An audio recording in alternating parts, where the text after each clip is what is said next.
Assalamualaikum warahmatullahi wabarakatuh. Welcome back to my channel. Di video kali ini saya mau sharing operasional seorang sales. Jadi bagi kamu nih yang ingin atau sedang melamar bekerja di perusahaan distributor, entah itu sebagai sales motoris, sales retail maupun sales promosi ya teman-teman, saya akan kasih kalian sedikit gambaran pengeluaran menjadi seorang sales itu apa aja. Dan ini pun juga berlaku untuk seorang sales freelance. Jadi mohon jangan di skip video ini karena ini akan bermanfaat banget untuk kamu yang ingin menjadi seorang sales. Dan di video kali ini juga saya ingin kasih kalian cara meminimalisir pengeluaran supaya gaji kalian, supaya keuntungan kalian itu lebih besar daripada pengeluaran kalian. Oke? Karena apa? Karena orang yang kaya, orang yang sukses adalah orang yang pemasukannya itu lebih banyak daripada pengeluarannya, dan itu terjadi secara terus-menerus. Sederhana ya teman-teman, untuk teori barusan. Nah, teori menjadi orang kaya. Nah, oke, kita kembali ke tema kita ya teman-teman. Mas, saya ingin menjadi sales. Kira-kira gambaran kerjanya itu pengeluaran saya apa aja? Yang pertama, bahan bakar bensin ya, BBM. Kalau misalnya kalian menjadi seorang sales motoris, otomatis kalian harus mengeluarkan bahan bakar bensin atau biaya operasional ya teman-teman. Dan saya sarankan kamu kalau misalnya ingin nyales, pakailah motor yang irit, entah itu Supra. Bahkan banyak sekali teman-teman saya yang nyales itu menggunakan motor Astrea teman-teman. Ya, jadi banyak teman-teman saya yang nyales menggunakan motor Astrea. Nggak usah apa ya, istilahnya nggak usah malu atau apa, yang penting irit ya. Ini untuk meminimalisir BBM. Dan pastikan kendaraan kalian itu lengkap, pajak jangan mati, terus kalian juga harus punya SIM, STNK jangan sampai mati pajak. Kenapa? Karena kalau misalnya kalian itu nggak punya SIM, motor pajaknya mati 2 tahun, nah otomatis kalian akan ketar-ketir. Misalnya gini, wah ini di sana ada warung dekat kantor polisi, ini kalau ngambil banyak, tapi motor saya mati pajak. Nah, kalian akan kerepotan sendiri. Nah, apesnya lagi kalau kalian ketilang di jalan, udah kalian keluar uang, udah kalian kehilangan waktu kalian. Seperti itu. Itu yang pertama ya teman-teman, pengeluarannya adalah di bensin kalian. Nah, terus berikutnya, yang kedua adalah pengeluaran untuk makan. Kalau misalnya waktu saya bekerja di distributor, saya bahkan tidak malu untuk membawa makanan dari rumah yang dibuatkan oleh ibu saya bungkus ya. Dan saya mengurangi istilahnya itu terlalu banyak nongkrong di warung, membeli produk toko, itu saya sangat mengurangi sekali teman-teman ya. Seperti video saya sebelumnya, jangan pernah membeli atau keseringan membeli produk di toko atau di warung, karena kalian akan dititeni. Misalnya, wah ini sales ini kalau misalnya kesini ngopi dulu, pesen mie dulu, baru setelah itu nawari produk. Jadi dititeni, kalau kalian nggak ngopi nggak apa, toko nggak mau ngambil. Biasa seperti itu. Jadi saya membuat kesan bahwa saya ini seorang sales, bukan seorang barter ya. Ya percuma, apalagi kalian seorang freelance. Pemilik toko membeli produk sama saya membeli produknya. Untungnya cuma gali lubang tutup lubang. Seperti itu teman-teman. Itu yang kedua ya. Jangan kebanyakan nongkrong, jangan terlalu banyak jajan atau membeli produk dari toko atau warung kamu. Bawa makanan sendiri dari rumah. Kalau misalnya kalian ingin benar-benar menghemat pengeluaran ya teman-teman. Kalau enggak ya kalian bisa lah makan 1 kali di warung ya teman-teman. Jam istirahat jam 12 ya, waktunya makan. Walau bagaimanapun juga, walaupun kita pekerja lapangan ya, waktunya makan, waktunya sholat, waktunya istirahat. Jadi jangan saya ingin bener-bener irit terus kalian akhirnya sakit buat berobat, ketemunya nggak ngirit, malah kalian bisa lebih keluar banyak uang untuk biaya berobat kalian. Itu yang kedua. Terus berikutnya lagi pengeluarannya ya teman-teman. Ini yang harus kalian ketahui ya teman-teman. Pengeluaran karena untuk membeli produk kalian sendiri. Jadi kalau misalnya sales ya, kalau sales tuh gini, kan ada target nih, ada target EC atau effective call, ada target call atau kunjungan.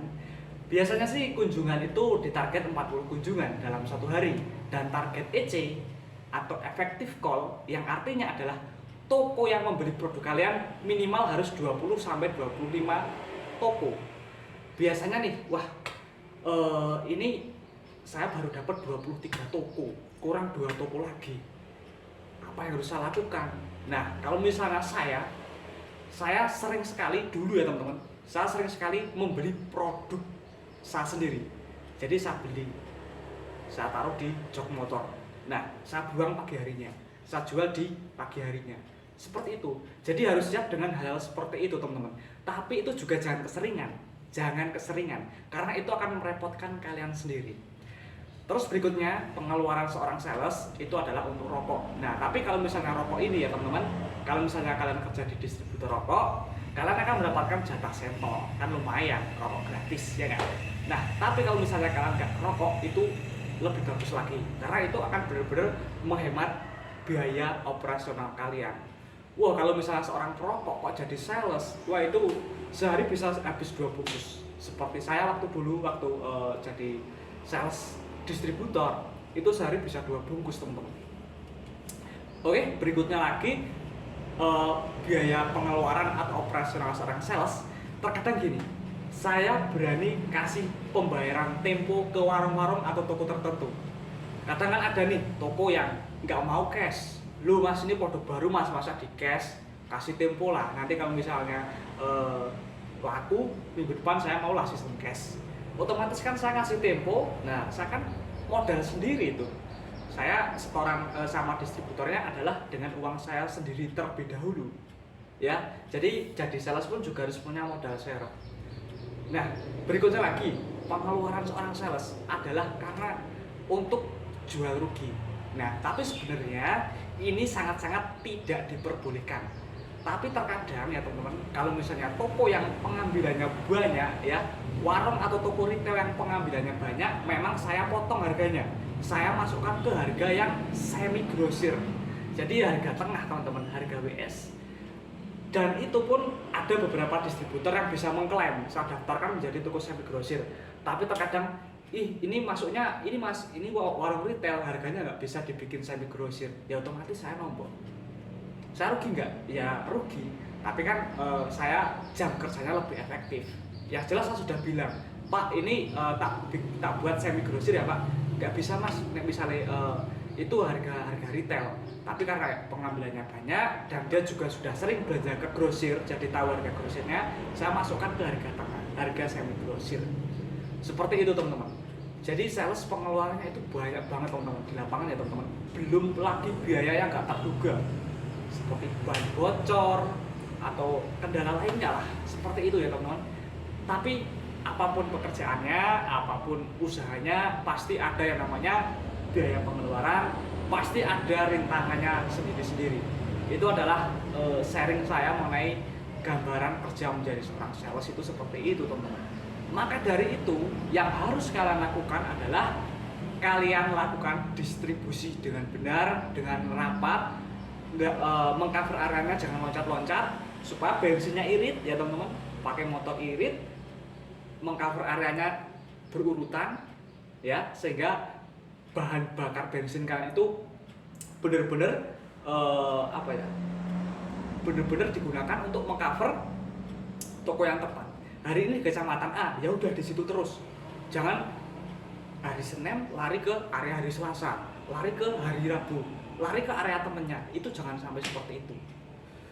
Nah, setelah itu gini teman-teman, kalian usahakan benar-benar menekan pengeluaran kalian ya, harus diperhitungkan. Jangan sampai kita kerja capek tetapi kita nggak ada hasil. Jangan sampai istilahnya itu penghasilan kita, keuntungan kita itu lebih sedikit daripada pengeluaran kita. Itu namanya kita menggali lubang tutup lubang. Oke, itu adalah gambaran kalau kalian ingin menjadi seorang sales motoris ya. Tapi sales motoris itu gajinya itu sesuai komitmen. Jadi itu bisa menutup semua itu, bisa menutup bahan bensin kalian, oli kalian, servis kalian. Karena apa? Kalau kalian kerja di distributor resmi, apalagi ikut prinsipal, nah Ini ada uang sewa motor, ada uang makan, ada gaji pokok, ada sistem insentif, ada reward, ada triwulan. Itu kalau distributor yang resmi ya teman-teman. Jadi tenang aja teman-teman. Kalau misalnya nih kalian kerja di OT ya, OT itu adalah sebuah brand retail ya, OT orang tua. Itu kalau di sini nama distributornya Niaga Tamara Harja. Kalau kamu kerja di distributor tersebut selama 1 tahun, kamu akan mendapatkan motor gratis. Ya, 1 tahun dapat inventaris motor gratis. Sekarang udah enak teman-teman, nggak kayak zaman saya dulu. Kalau zaman sekarang masuk kerja jadi sales itu motor udah dari kantor, udah dari distributor ya, inventaris. 1 tahun itu udah jadi hak milik kamu. Enak nggak teman-teman? Uang bensin bisa diklaim, uang makan bisa diklaim, uang pulsa bisa diklaim. Jadi pokoknya manfaatkan apa yang sudah disediakan sama perusahaan ya teman-teman. Ini adalah gambaran menjadi seorang sales motoris. Semua pekerjaan ada suka ada dukanya, nikmatin aja, jalani aja ya teman-teman. Kalau misalnya kamu yakin, kamu seneng, ya enak-enak aja. Ya, kalau misalnya gini, kalau misalnya kita kerja itu ada 2 hal supaya kamu betah di pekerjaan kamu. Yang pertama adalah miliki pekerjaan yang kamu sukai. Yang kedua adalah sukai pekerjaan yang kamu miliki. Oke, mungkin seperti itu sharing saya kali ini. Semoga bisa bermanfaat ya teman-teman. Kuncinya kalau misalnya kalian itu jadi freelance ataupun kerja menjadi sales distributor resmi, jualan yang banyak ya, distribusi yang rapat, pengarahan grosir harus benar-benar dilakukan. Supaya apa? Supaya insentif kamu cair ya, dan masih banyak kok sampingan-sampingan yang lain yang bisa kamu lakukan selama kalian menjadi sales motoris. Nantikan video saya selanjutnya teman-teman, saya mau share video cara sales lapangan mendapatkan penghasilan selain dari jualan produk. Oke, terima kasih, di subscribe, nyalain lonceng supaya saat saya upload video kamu menjadi orang pertama yang nonton video dari channel Sales Magic. Makasih sudah share, sampai jumpa di video selanjutnya.